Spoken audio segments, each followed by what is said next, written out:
truck was actually coming from Ring Road. It missed a step. So as it was trying to gather itself, it fell.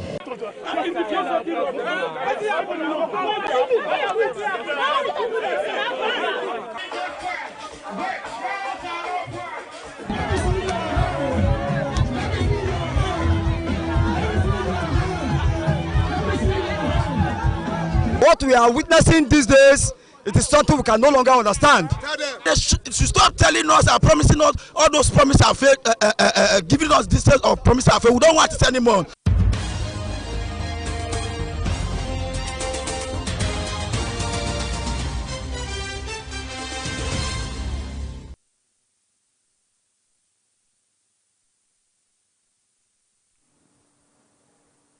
A pleasant evening to you and many thanks for joining us on Beetv Major News at 6, reaching you live from Benin City, the Edo State capital. I am Evelyn Izibili, and now the news in details. Edo State Governor Senator Monday Okpebholo on Tuesday, January 20, 2026, commissioned the reconstructed Oredo Girls Secondary School, Awo Street, off First East Secular Road, Benin City, bringing to an end years of abandonment of the facility. Beetv News Best Orator reports that before the intervention of Governor Okpebholo, the school was in a dilapidated state.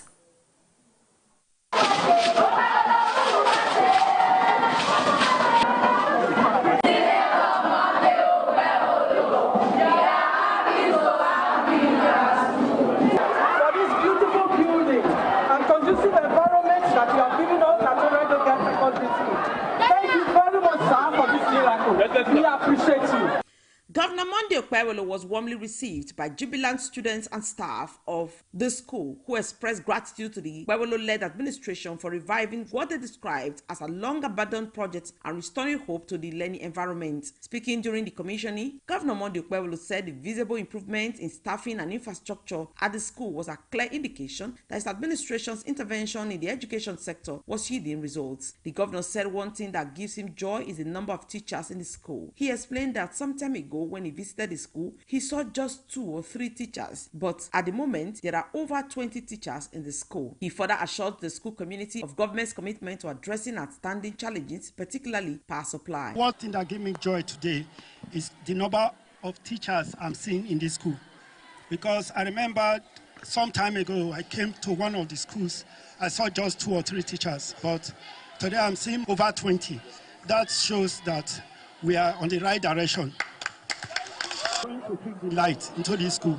We continue to upgrade this school for the betterment of our children. Earlier in his remark, the Commissioner for Education, Honorable Paddy Iyamu, described the project as a clear example of practical governance in action, noting that the school had previously become an eyesore and a hotspot for undesirable activities. According to him, the directive was aimed at ensuring that every child in Edo State has access to education in a safe and conducive environment. He thanked the governor on behalf of the students and the entire education sector for prioritizing school rehabilitation. This is practical governance in action.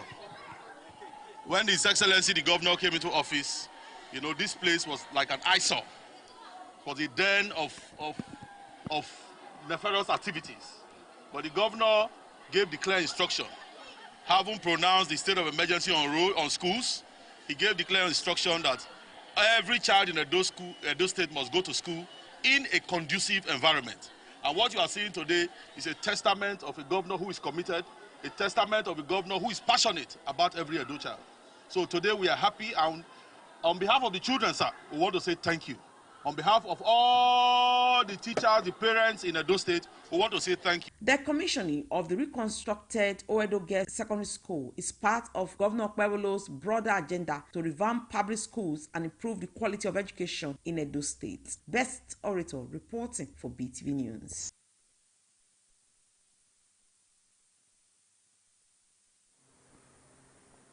The ongoing road construction of Sample Road in Benin City has recorded a lot of progress lately as residents in the area thanked the Edo State government for the project. Beetv News' Daniel Shedrack, who visited the construction around Ajib Junction, however, reports that motorists and commuters are lamenting the traffic congestion occasioned by the road construction. Legend Favor Kolawole for details of the report.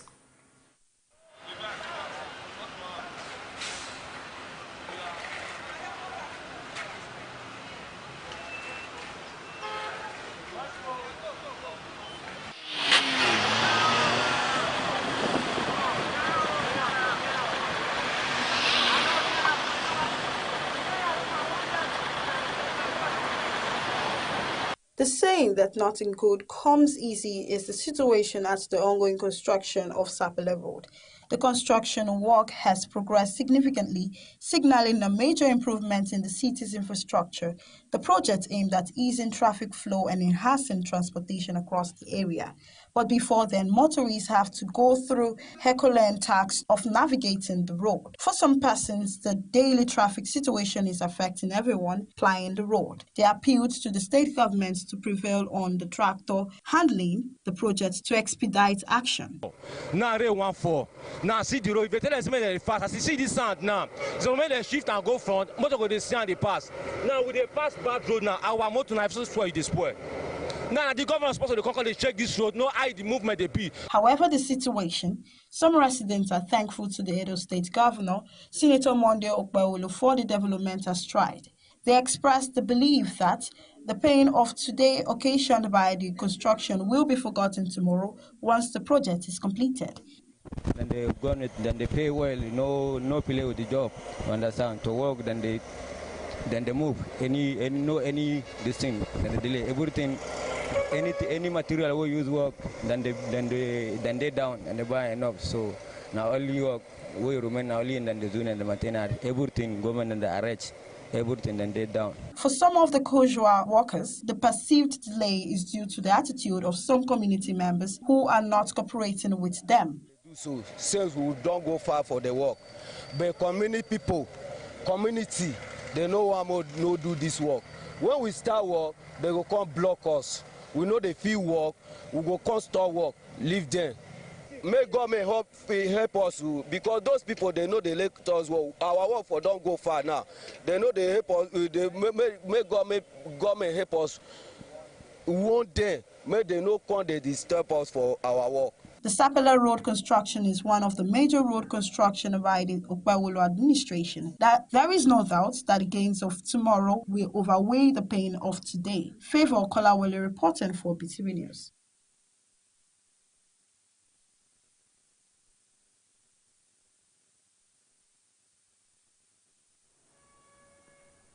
The executive chairman of the Edo State Internal Revenue Service, EIRS, Honorable Barrister Otumba Oladile Bankole Balogun, has hosted a grand New Year celebration in his hometown in Igara, Akoko Edo local government area of Edo State. Beetv News Best Orator reports that a well-attended event held at his country home brought together party leaders, political stakeholders, traditional rulers, friends and loved ones who gathered to celebrate with the EIRS chairman. The report.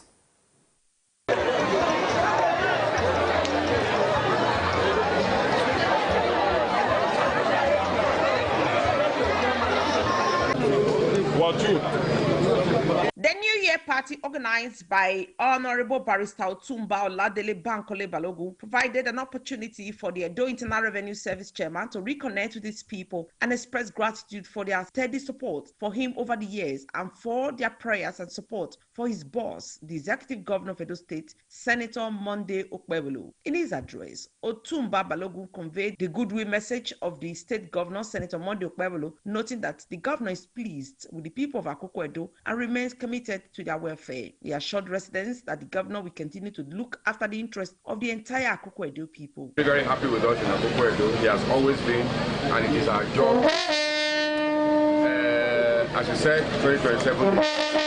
And so by the grace of God and under your leadership, continued leadership, I am absolutely sure that we will continue to discharge ourselves very, very well. Speaking at the event, the APC chairman in Akoko Edo, Honorable Dickin Monday, commended the Edo Internal Revenue Service chairman for continuously remembering and returning home to celebrate these people. He described Otumba Balogun as a man whom God has sent to rescue the people of Akoko Edo, applauding his humility, generosity, and dedication to grassroots development. Today, I want to thank our leader, our father, the great man that God has destined in Akoko Edo. You always remember home, that this is where I come from. Today is calling on all the entire Akoko Edo people to come and celebrate with him and to all of us in Akoko Edo, for us to wish the new year 2026 that is being in our presence. We want to thank you, sir. You are like just like the president of this country who remember his children. A major highlight of the celebration was the distribution of food items to various wards across Akoko Edo local government area, an act of generosity personally carried out by the EIRS chairman. The gesture was warmly received by the people, who described it as timely and impactful.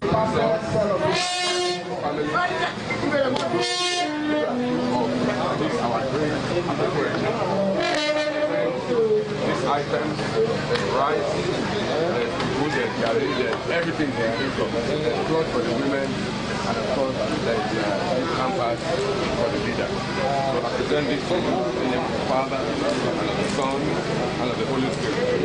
It is my prayer that it will nourish our body, nourish our mind, and of course in good shape for the battles ahead. Thank you very much. God bless you. Thank you very much. So this is word by word. Thank you. Thank you very much. In an interview with newsmen, Otumba Oladele Bankole Balogun explained that the New Year celebration, which he has done over the years, was organized to thank God for the past year and to commit the new one into his hands. He expressed joy in celebrating with his people, noting that doing so has always been his tradition. He reaffirmed his deep love for the people of Akoko Edo and said that their support remains aggressive. What we're doing today is just a celebration. Celebration that God saw us through the end of last year, and we've commenced a new year with hope and aspirations. And it's my usual practice in my country home here to honor and treat our supporters, our party supporters, and also the general populace. Leaders and ward councillors from Akoko Edo expressed appreciation to the EIRS chairman for choosing to celebrate the new year with them. They extended gratitude to Governor Monday Okpebholo for the appointment of Otumba Bankole Balogun and prayed for continued strength, wisdom, and success in his service to the state. They also thanked him wholeheartedly for the distribution of food items. Today is a very joyful day in the hearts of the people of Akoko Edo. Seeing our illustrious son, Honorable Bamikole Oladele, the authentic one of the universe, giving back to the community. That is the social responsibilities of our politician. Executive Governor of Edo State Senator Monday Okpebholo, I think he made the choice in choosing our leader, who is par excellence. He's well read both home and abroad, and his track record was what made the governor to choose him, in that Edo State internal revenue. And I think the governor and the state is better for it. I appreciate what my chairman is doing, this inland revenue. And I also thank God, the governor of Edo State, for giving us that position. We appreciate him. God will protect him and guide him for us. And the person of Bankole Balogun that he gave the position to, is utilizing it. We appreciate him.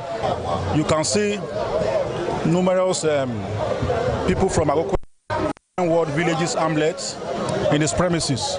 It's a good one. And he creates today, which is 17th day of January 2026, to enable the Christian faithful to celebrate with him. Yes, so it's a good one. You can see the people are happy, and he's sharing some palliative for them.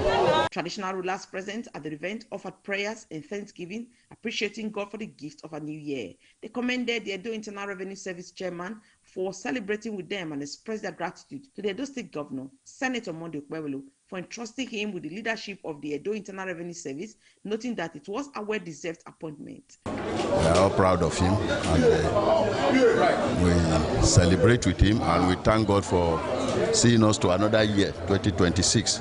That is why we are here. It's very nice. It's a good thing when you touch the life of the people who you are representing.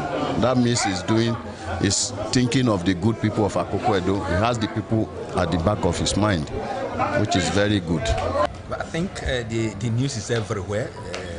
People are clapping for him. The governor is equally doing a lot for him. He's doing a lot to help the Edo State to grow. He's trying very well. The celebration marked a memorable start to the year, reflecting unity, gratitude, and community spirit within Akoko Edo local government area. Best Orator, reporting for BTV News.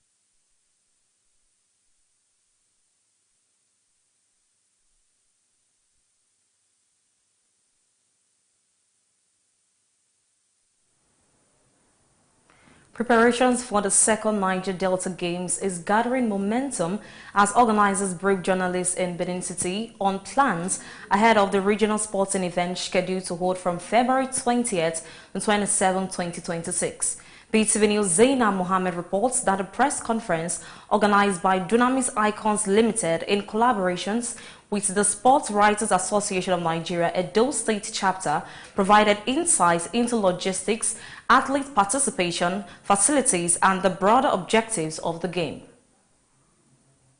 Briefing journalists on the preparation for the second edition of the Niger Delta Games, organizers say the games, which will be hosted in Benin City, is aimed at reviving grassroots sport development while discouraging unhealthy practices such as athlete poaching, age falsification, and doping. They further disclosed that the opening ceremony of the second Niger Delta Games is scheduled for the evening of February 20th, 2026 by 5:30 p.m., marking the official commencement of the week-long sporting festival. Addressing members of the Sports Writers Association of Nigeria, Edo State Chapter, and other newsmen, the convener, Mr. Itiako Ipopo, explained that the games are designed to focus on youth development, stressing that only properly verified athletes will be allowed to represent their respective states. He noted that the age limit for competitors has also been reduced to promote youth development and long-term athlete growth. He further noted that preparations are ongoing to ensure facilities in Benin City are ready, while travel advisories have been issued to participating states to ensure smooth movement of athletes and officials ahead of the opening ceremony.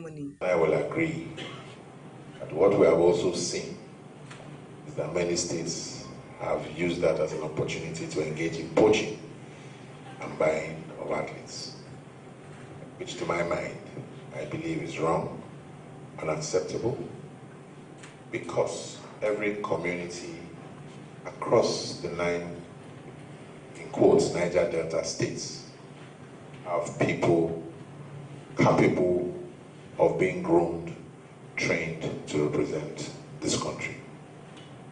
That was the foundation of the concept note we discussed with a lot of sponsors.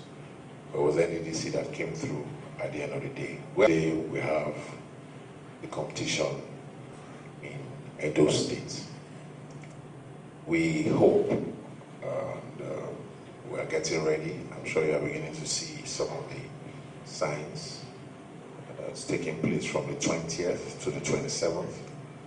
Athletes should arrive on the 19th, getting ready facilities, supporting the state to ensure that as many facilities in the venues designated are ready. Athletes across the 9 states are getting ready. The local government trials should be starting by next week. Then the state trials before they prepare to come to Benin.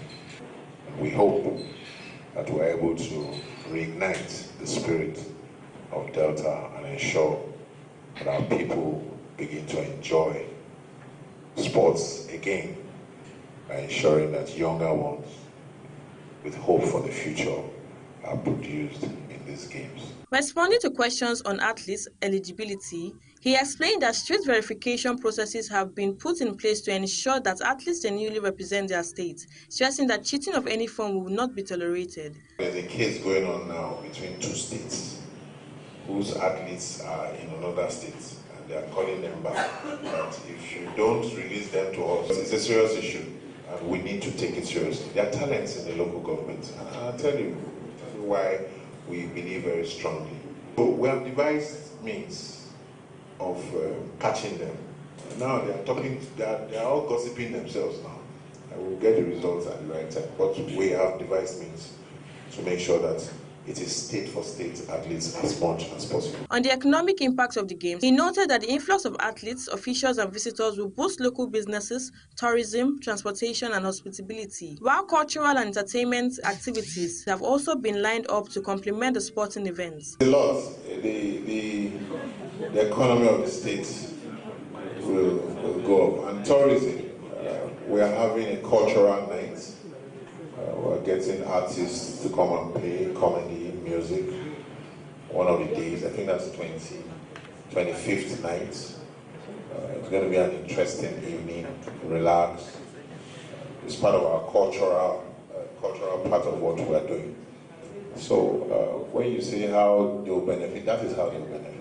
The second Niger Delta Games is expected to feature over 17 sporting events, including athletics, football, basketball, volleyball, wrestling, boxing, swimming, and martial arts, drawing thousands of participants from across the region. There is optimism that the Games will not only promote unity and healthy competition, but also reposition sports as a viable tool for youth empowerment and economic growth in the Niger Delta. Zainab Mohammed reporting for Beetv News.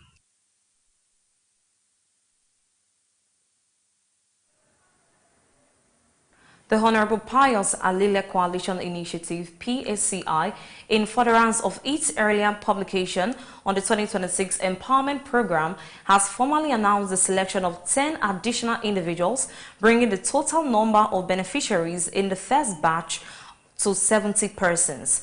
According to the statement, each selected beneficiary will receive the sum of 100,000 naira as part of the PACI's ongoing empowerment drive aimed at improving livelihoods and promoting economic self-reliance. The initiative underscores the Pius Alile Coalition Initiative's unrelenting commitment to grassroots development, economic empowerment, and sustainable community growth. The dates for the empowerment is stated for Friday, 30th January 2026 at the Elora Royal Hall, number 162 Benin Sapele Road, Benin City, Edo State, Nigeria. Time is 10 o'clock in the morning. All selected beneficiaries are advised to arrive early, be properly seated, and come along with valid means of identification for verification. This empowerment program by Honorable Pius Alile represents yet another significant step towards inclusive growth, capacity building, and sustainable development within communities.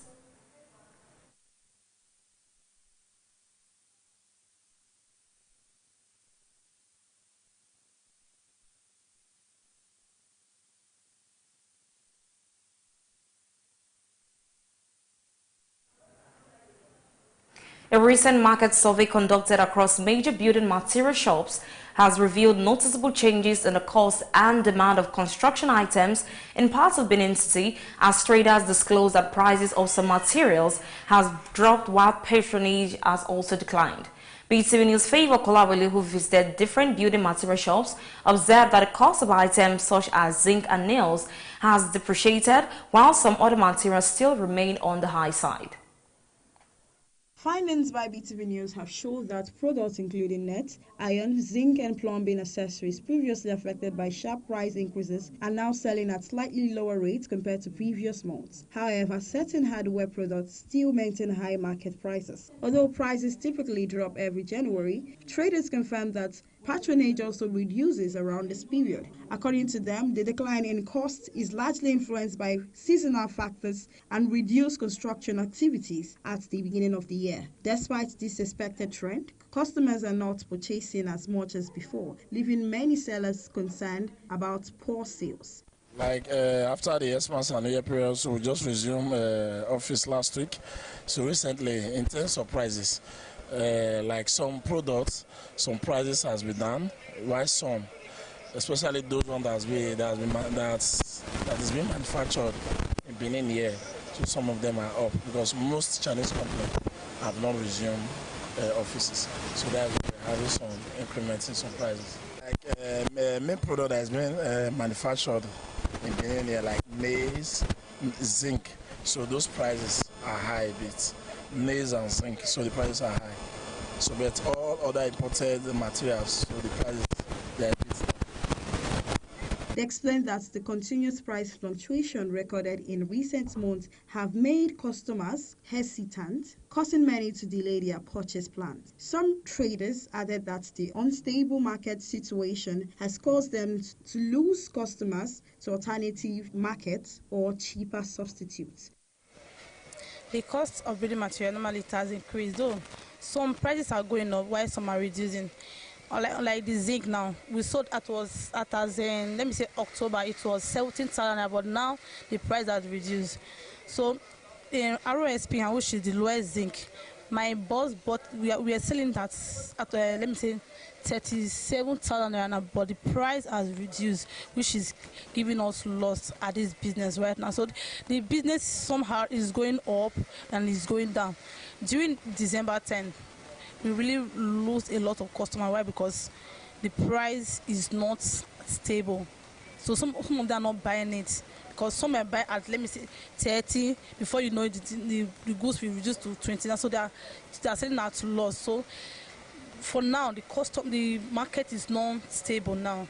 The sellers appealed for greater economic stability to improve building activities, noting that steady pricing will help restore builder confidence and boost patronage. Favor Kolawole reporting for Beetv News.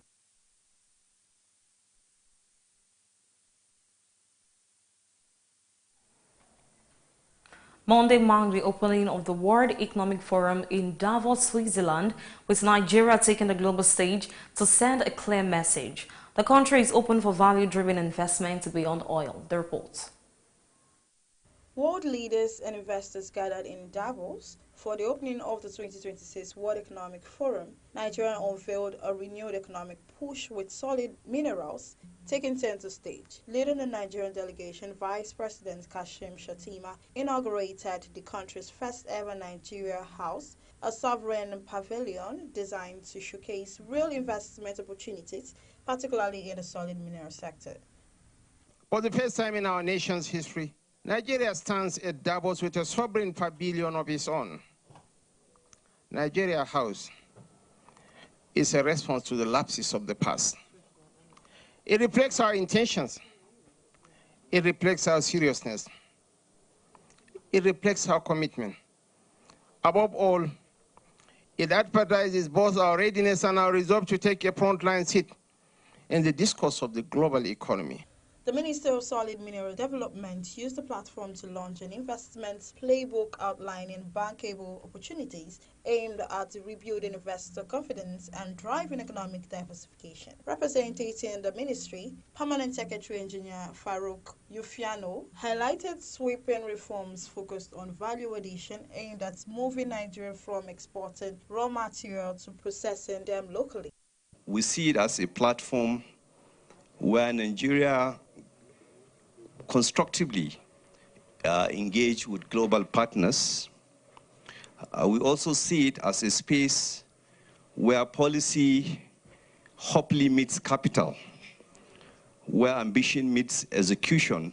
With discussions focused on resilient supply chains and the ongoing global energy transition, Nigeria is positioning itself as a future hub for critical minerals, translating reforms into tangible projects, jobs, and economic growth. From Davos, the country is making its case not just as a resource supplier, but as a value-adding partner in the global economy. Favor Kolawole reporting for Beetv News.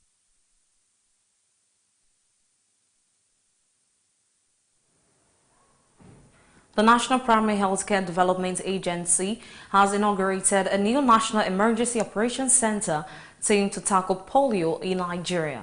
The Executive Director and Chief Executive Officer of the National Primary Healthcare Development Agency, Dr. Muyi Aina, emphasized the need for a problem-oriented solution framework and data-driven decision-making.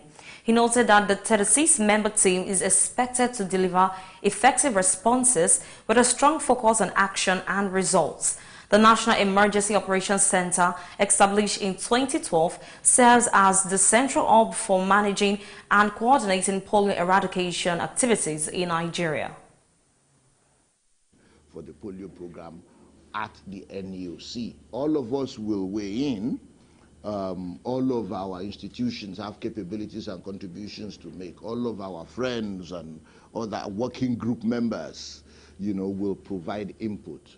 But the decision making for the polio program will sit in the NEOC, and none of us will have the ability or mandate to go out and pursue institutional alternatives.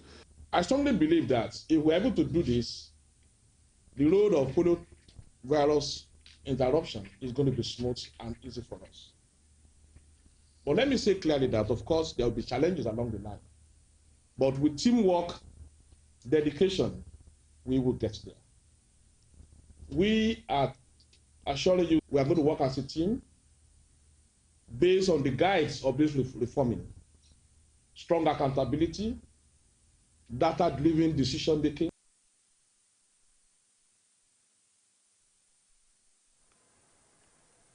Six students returning to school have reportedly died at Buruku Crossing Point in Buruku local government area of Benue State after a boat conveying them capsized.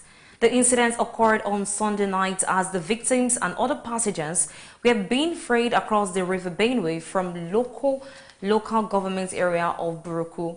Eyewitnesses said the ill-fated wooden boat was heavily loaded with passengers and vehicles before embarking on the night journey. A maritime worker at the crossing point, who spoke on condition of anonymity, said the passengers had delayed their movements to allow politicians returning from a church Thanksgiving service in Logo to be freed first. According to him, 94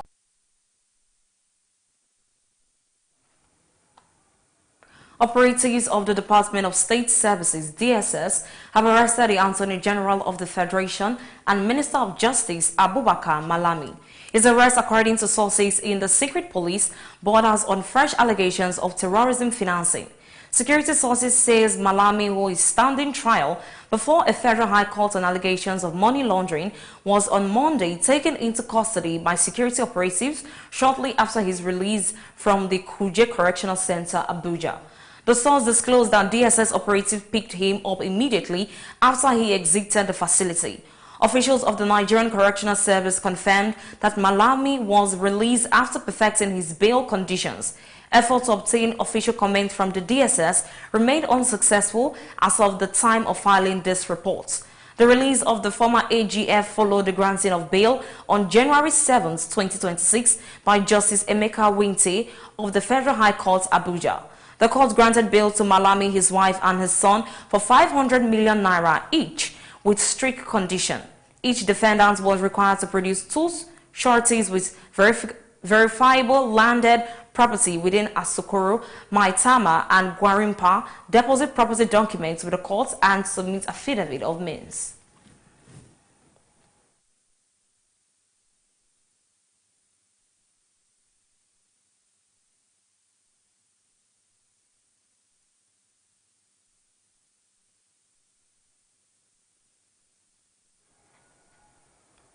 The Joint Union Action Congress of the Federal Capital Territory Administration, FCTA, has dismissed claims that most workers' demands have been met.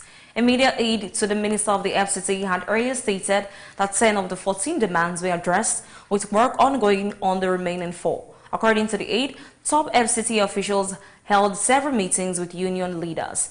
The work began an indefinite strike yesterday over the alleged failure to address long-standing labor and welfare issues. Activities across the FCTA came to a standstill as offices were shut down in protest.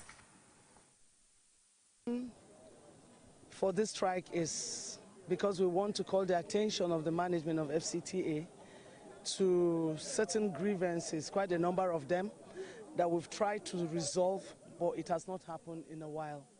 And we did not have a choice than to do exactly what we're doing today. The ball is in their court. If they call us and they do what we are angry about, the gates will be open. But it's not about the gate alone, you know. There are services that we render in the FCT. But adventure, it is going on right now because we're trying to be very, to have a human face to staff and the residents of the FCT. But if they push us, we do not have a choice than to go much more critical.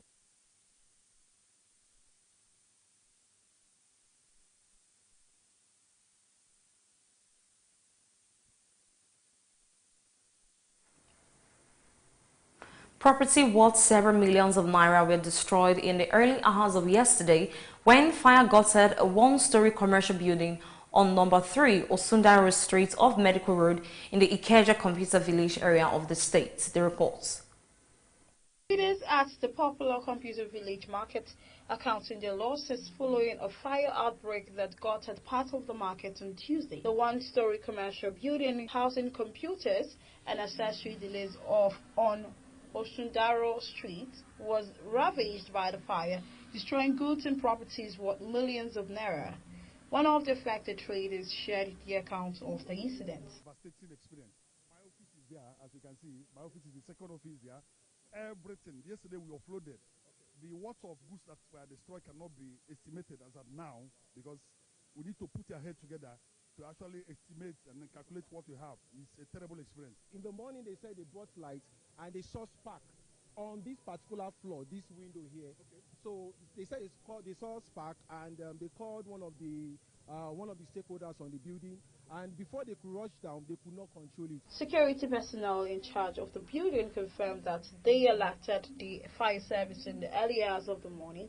Iyaloja of Computer Village appealed to the government to assist the affected traders. I have to ask him which of the building is happening. So he has to describe the building particularly to me. So what I did is I have to call one person from that building to come out. So one of the occupants of this building is the largest importer of laptops, well known in the market. Actually, he collapsed when he heard about the incident, and it's very unfortunate. And we just pray that government comes to their aid. Computer Village, one of Africa's largest ICT accessory markets, is densely packed with shops and high-risk materials, making a fire particularly destructive despite swift emergency responses. Traders and stakeholders are now assessing the full extent of their losses. Favor Kulawale reporting for Beetv.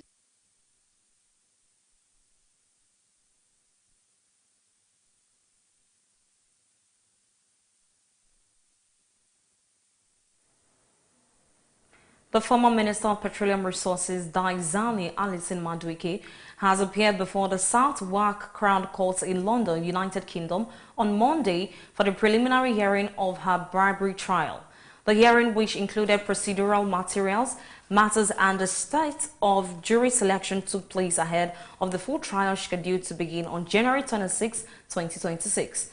The 65-year-old, who served as Nigeria's Minister of Petroleum Resources from 2010 to 2015 and was the first female president of the Organization of Petroleum Exporting Countries, OPEC, has been on bail since her arrest in London in October 2015.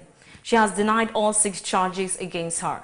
In August 2023, the United Kingdom's National Crime Agency, NCA, formally charged Alison Madueke with bribery offences, alleging she accepted at least 100,000 euros and other financial benefits in exchange for awarding multi-million-pound oil and gas contracts while in office. The full trial is expected to last 10 to 12 weeks once it begins later this month.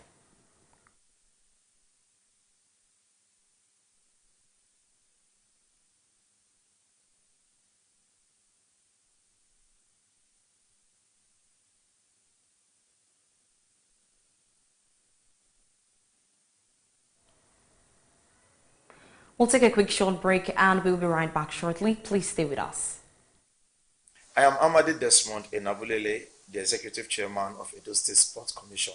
For February 20th to 27th, this 2026, Edo State shall be hosting the second edition of the Niger Delta Games. It is the biggest regional sports competition in Africa, the largest convergence of pure talents in Nigeria, and the cradle of future champions. We invite you to come share the moment with us as we celebrate the brotherhood of Niger Delta in the historical city of Benin, the home of sports. Attention, employers and taxable persons in Edo State. Pursuant to the Nigerian Tax Administration Act 2025, the Edo State Internal Revenue Service (EIRS) issues a formal demand for your annual tax returns. Employers of labor, your deadline to file H1 and payee schedules is January 31st, 2026. Individual taxpayers, you must file your self-assessment Form A by March 31st, 2026. Log on to payee.eirs.gov.ng to download the Excel template and upload your forms H1 and H3. For Form A, send your completed filings to efilings@eirs.gov.ng. Failure to file is an offense. Employers risk 1 million naira penalty or up to 3 years imprisonment. Individuals face an initial 100,000 naira fine and 50,000 naira for every month of delay. Ensure employees' names match their tax IDs. For inquiry, visit any EIRS office or call 0813-097-0146. Play your part. Pay your tax. It's the law. EIRS, administering revenue for service and development.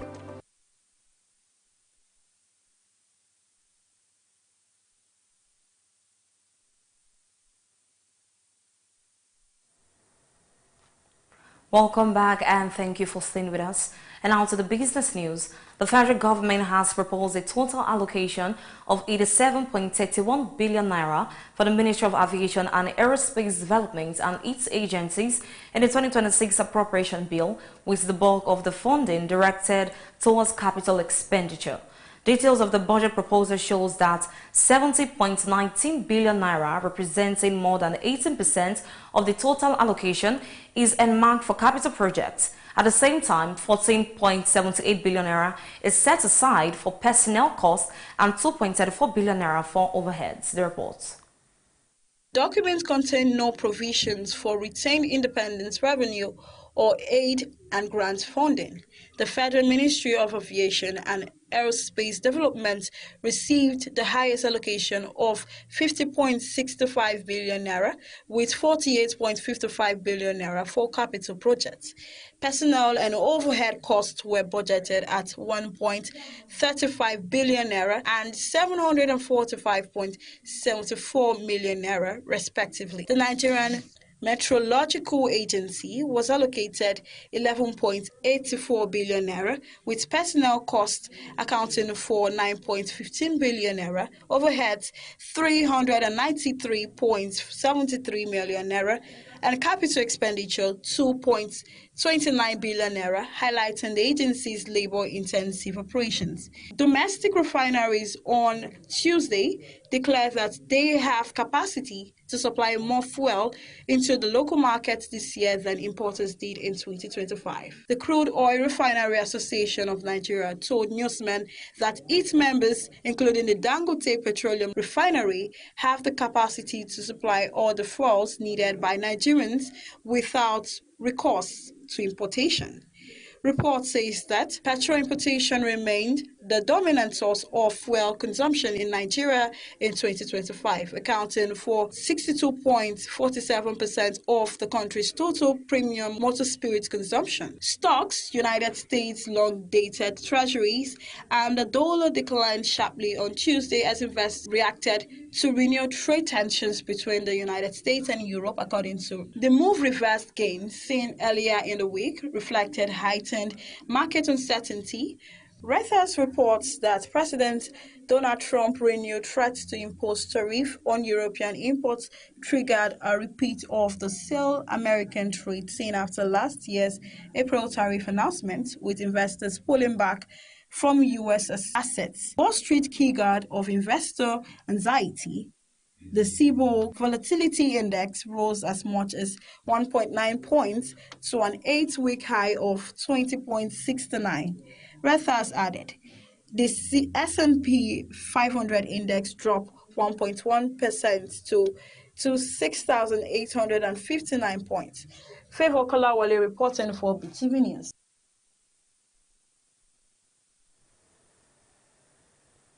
Britain has approved plans for China to build its largest embassy in Europe in London, a decision that has drawn criticism from UK and US politicians, as well as opposition from local residents over security and planning concerns. The reports.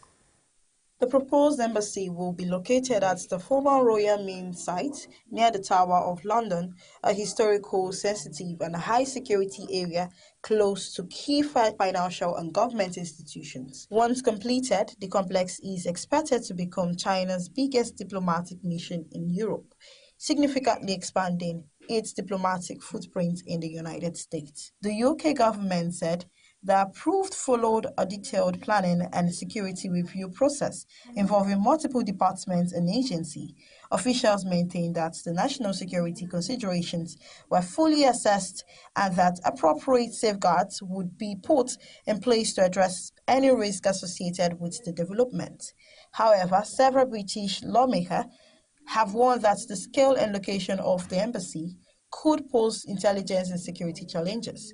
They expressed concern about potential surveillance capability and the proximity of the site to critical infrastructure. Some U.S. politicians also voiced unease, urging the UK to reconsider the approval in light of broader tensions between Western governments and Beijing. Local residents and community groups have also opposed projects, citing fears over increased security restrictions, disruptions to daily life, and the impact on the character of the neighborhood.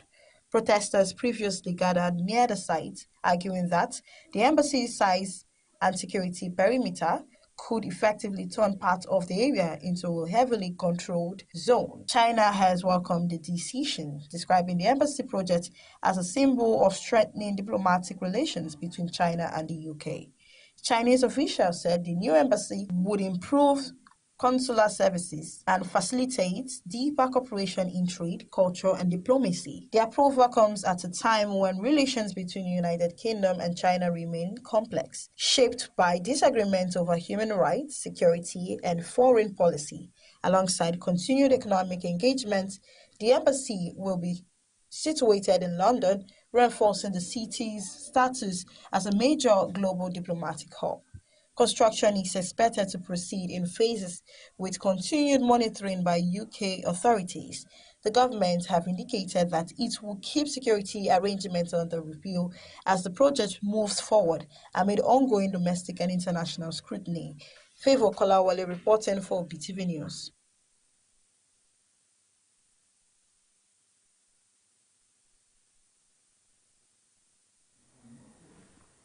And lastly, on today's bulletin, Afrobeat superstar Wizkid has finally responded to Seun Kuti's ongoing criticism of his fan base, Wizkid FC, after the Afrobeat singer accused them of disrespecting his late father, Fela Anikulapo Kuti. Also, actor and director Timothy Bosfield will be released from the New Mexico jail while awaiting trial in a sex abuse case, George has ruled. The report. Began after Seun Kuti berated Wizkid fans of disrespecting the late Afrobeat legend Fela Anikulapo Kuti by comparing Wizkid to him. While Wizkid FC denies making such comparisons, the debate quickly went viral on social media, attracting reactions from fans and followers. Rather than addressing Seun Kuti directly, Wizkid took to his Instagram story to share a video of a woman speaking in Yoruba language, criticizing Seun's behavior. She accused him of obsessively attacking Wizkid fanbase over several days, acting irrationally and questioning his own accomplishments compared to his father's legacy. In another Instagram story, Wizkid directly addressed Seun Kuti. He wrote, "I big pass your papa, waiting you won't do. Full at 40, I am big Wiz every day." In another development, media personality Daddy Freeze has shared his opinion on the frequent comparisons between Wizkid and the late Afrobeats icon Fela Anikulapo Kuti, arguing that the two operate on very different levels of impact. This comes amid the beef between Wizkid and Fela's son, Seun Kuti, who called him out. Seun had called out Wizkid fans over making comparison between his father and Wizkid. However, Wizkid had berated him, noting that he is far better than his father, the legendary singer. The media personality Daddy Freeze noted that Wizkid shouldn't compare himself with Fela. He explained that Fela's influence was rooted not just in his music, but in his active resistance against political oppression, which came with serious personal sacrifices. According to him, Fela consistently challenged authority, enduring arrest, and used his art as a tool for social agitation and advocacy.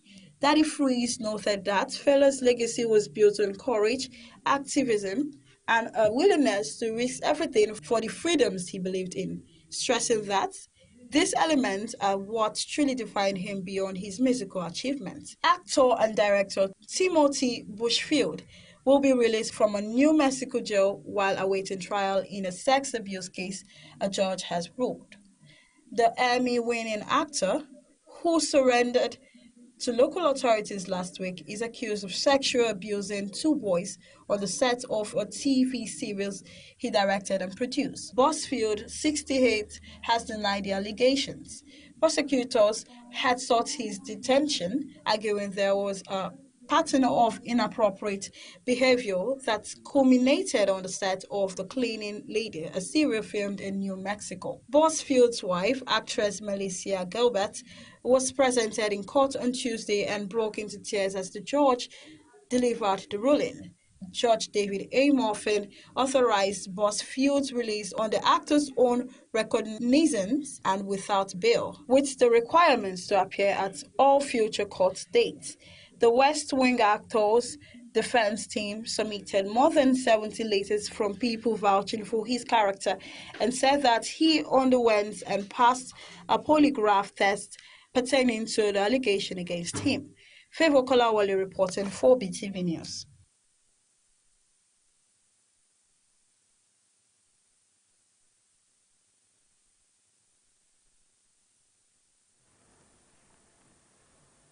And that is the size of our news package for tonight. Many thanks for joining us on BTV Media News at 6. I am Evelyn Izibili. Thank you and have a good night.